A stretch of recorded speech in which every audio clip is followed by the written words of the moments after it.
পাকিস্তানে তালিবানের একের পর এক হামলা, 15 জন সেনা কর্তার মৃত্যু হয়েছে। একাধিক জায়গায় হাতছাড়া হওয়ার পাশাপাশি জখম 15 পাক সেনা। ভাইরাল সীমান্ত ছেড়ে পাকিস্তানি সেনা পালানোর ভিডিও, অর্থাৎ আপনারা যে ছবি দেখতে পাচ্ছেন তা হচ্ছে পাকিস্তানি সেনা তারা তাদের সীমান্ত ছেড়ে পালিয়ে যাচ্ছে এবং এই ছবি রীতিমতো, এই ভিডিও রীতিমতো সোশ্যাল মিডিয়ায় ভাইরাল। গতকাল আমরা দেখিয়েছিলাম পুলিশের মেইন যে ক্যাম্প রয়েছে সেখানে হামলা চালানো হয়েছিল এবং সেই হামলায়ও প্রচুর মানুষ কিন্তু সেখানে প্রচুর সেনার সেখানে মৃত্যু হয়। তবে আবার যে আছে খবর উঠে এসেছে, পাকিস্তানে লাগাতার হামলা, আফগানিস্তানের একাধিক জায়গায় এই হামলা চলে, জখম হয়েছে 15 জন পাক সেনা। বিস্তারিত জানবো, টেলিফোন লাইনে যুক্ত হয়ে গেছে প্রতিনিধি সোমু মুখোপাধ্যায়। সোমু, গতকাল পুলিশ কর্মীদের মৃত্যু, আজ 15 জন পাক সেনার মৃত্যুর খবর আমরা পাচ্ছি। কি পরিস্থিতি রয়েছে পাকিস্তানে? অপারেশন সিন্দুরের পরে যেভাবে পাকিস্তানের অবস্থা খারাপ হয়ে গেছিল, ফের সেই একই অবস্থা তৈরি হতে চলেছে বলেই মনে করছে আন্তর্জাতিক রাজনৈতিক মহল। কারণ বৃহস্পতিবার শুরুটা প্রথমে পাকিস্তানি করেছিল। আফগানিস্তানের বিদেশ মন্ত্রী বৃহস্পতিবার এসেছিল ভারত সফরে 6 দিনের জন্য এবং সেখানে জয়শঙ্করের সাথে তিনি মিটিং করে কিভাবে দু দেশের মধ্যে পারস্পরিক সম্পর্ক উন্নত করা যায় সেই নিয়ে আলোচনা করছিলেন। সেই সময় আচমকা বৃহস্পতিবার রাত্রিবেলা 10টা নাগাদ কাবুলের আফগান মন্ত্রিসভার আশেপাশে জায়গায় বিমান হামলা চালায় পাকিস্তানের সেনা। পাশাপাশি আরেকটি প্রদেশেও বিমান হামলা চালানো হয়।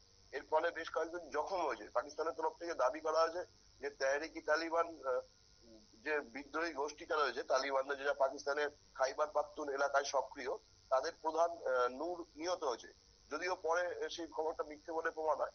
আর এই যে কাবুল এবং খাইবার পাখতুন এলাকার আফগান সীমান্তে হামলা চালিয়েছিল পাকিস্তান, তার বদলা হিসেবে শুক্রবার দিন থেকেই তেহরিকি তালিবানের ফিদায়ে জঙ্গিরা, যারা পাকিস্তানের ইসলাম খান জেলায় একটি পুলিশ ক্যাম্পে হামলা চালায়, দিয়ে প্রায় 12 জন মতো বা 13 জন মতো সেখানে নিহত হয়, যার মধ্যে পাকিস্তানের 7-8 জন সেনাও ছিল।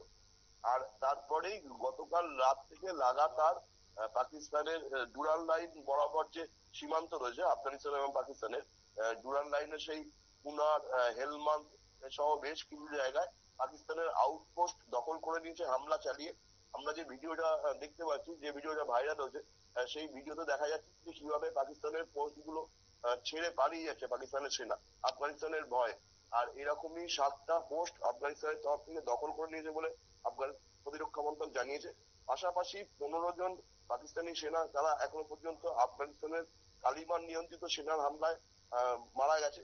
আর বেসরকারি সূত্রে আরো জানা যাচ্ছে যে ইতিমধ্যেই আফগান সেনার পাশাপাশি তেহরিকি তালিবান যে বিদ্রোহী গোষ্ঠী আছে যারা খাইবার পাখতুন এলাকায় সক্রিয়, তারা পাকিস্তানের সীমান্ত বরাবর এলাকা বেশিরভাগ জায়গায় দখল করে নিয়েছে এবং তুমুল লড়াই হচ্ছে। বেশিরভাগ জায়গা থেকেই পাকিস্তানের সেনা তারা পালিয়ে যাচ্ছে। ফলে মানে খুব শিগগিরই যে খাইবার পাখতুন এলাকা তালিবান নিয়ন্ত্রিত তেহরিকি তালিবানের পাকিস্তানের হাতে চলে যাবে এবং আফগানিস্তান দখল করে নেবে, এটাই সেখানকার লোকজন বলছেন। ফলে পাকিস্তান একটা ভয়াবহ পরিণতির দিকে এগিয়ে চলেছে। একদিকে বালুচিস্তানে তীব্র গণবিক্ষোভ হচ্ছে, একদিকে পাক অধিকৃত কাশ্মীরে বিক্ষোভ হচ্ছে, খাইবার পাখতুন এলাকা আফগানিস্তানের তালিবান দখল করে নেওয়ার সময় চলে এসছে। আপনার সবাই মনে করছে যে যেভাবে আফগানিস্তান এবং ভারত পাশাপাশি এসছে, তারপরে পাকিস্তান প্রথমে আক্রমণ করেই ভুলটা করেছে এবং আগামী যত দিন যাবে হয়তো 1 সপ্তাহের মধ্যেই দেখা যেতে পারে যে পাকিস্তানের বেশ কিছুটা অংশ আফগানিস্তান দখল করে নেবে এবং তারপরেই আস্তে আস্তে বালুচিস্তানেও গন্ডগোল শুরু হবে এবং বাকি জায়গাগুলোতে হবে। ইতিমধ্যে আমরা জানি যে পাকিস্তানে একটা বিক্ষোভ চলছে, যে বিক্ষোভটা মূলত গাজাতে যে ইসরায়েল এবং আমেরিকার হামলা তার বিরুদ্ধেই হচ্ছে। লাহোর, রাওয়ালপিন্ডি বা ইসলামাবাদ এই জায়গাগুলো পুরোপুরি টিএলএফ বলে একটা সংগঠন, ইসলামিক সংগঠন, তাদের নিয়ন্ত্রণ রয়েছে।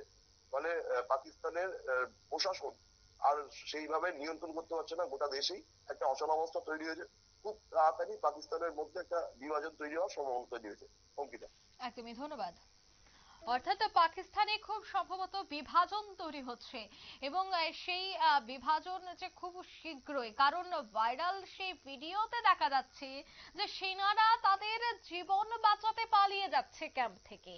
এবং আরো খবর যে এই যে একের পর এক হামলা চলছে, সে হামলায় কিন্তু পুলিশ এবং সেনা প্রত্যেকেই জখম এবং মৃত্যুর মতো খবর উঠে আসছে। তবে এই পরিস্থিতি কিভাবে মোকাবেলা করবে পাকিস্তান, সেটাই দেখার। নিয়ে নিচ্ছি ছোট্ট একটি বিজ্ঞাপন বিরতি, সঙ্গে থাকুন।